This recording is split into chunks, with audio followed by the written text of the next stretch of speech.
सज सीजन तो सरीगला एबे ताल पाचिलाणी तो बहुत जन ताल को बहुत भल पाती आउ किछि जन मो भलिया ताल को बिल्कुल पसंद करंदिनी किंतु ताल सजर बड़ फैन।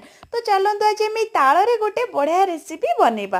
ताल रे तो बहुत सारा रेसिपी हो पारिबो। तो प्रथमे ताल को छड़ेकी ता जूस बाहर कर नेलु तापर अटा देकी से लुण और पान मधुरी देकी तालर जो जूस बाहर बिना पानी रे से जूस को देकी अटाटा चकटी नेलु। बस एबे ताको गोल शेप दे दबा। तापर आमे ताको प्रथमे रुटी भलिया बेली नबा टिके अटा देकी बेलिबा अल्प। तो तापर से तेलटा को भल से लगे नबा से रुटी रे तापर ताको परोटार शेप दे दबा तापर ताको साइज करके बेली नबा। तापर रेडी गला हमर परोटा बेला। एबे ताको आमे सेकिबा।